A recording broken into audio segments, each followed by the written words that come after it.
But back to my youth. We were blessed by the produce and fruits of the land which sustained the lives of everyone on the plantation. We did that as a family and as a small community. And yet we also realized that we were part of a greater community that was made up of other families and other communities in Westmoreland County in the colony of Virginia. My father and his father before him and his father before him were all elected by their neighbors to represent them in the Virginia government called the House of Burgesses in Williamsburg.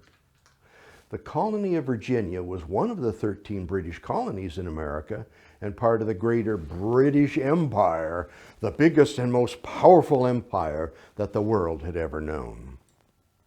As colonists, we were part of that grand empire, and we were proud to be loyal Englishmen. We had the best government and the most civic freedoms and rights of any people in Europe. We were also Anglicans, and the king was head of the Anglican Church in England. We had a strong sense of who we were as Englishmen, and we knew what our place was within the empire. In the 1730s, the British Empire had colonies not only in North America, but also in the West Indies, Central America, Africa, and Canada. Britain was in Jamaica, Antigua, Bermuda, and Barbados in the West Indies, Honduras in Central America, and Nova Scotia in Canada.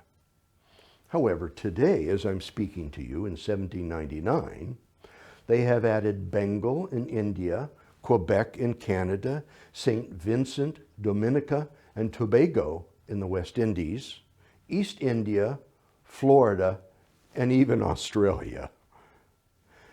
To raise and harvest the great and profitable resources of sugar, tobacco, rice, and indigo in the West Indies and in the Southern American colonies, the empire became the center of both the slave trade to other countries and the use of slaves in their own colonies.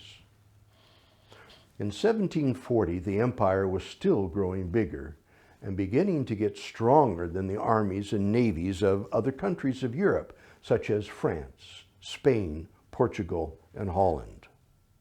I saw in my lifetime that because Britain had bigger and better sailing ships and better trained officers and crews, they continually defeated both the Spanish and French navies and armies who failed to keep up with their improvements.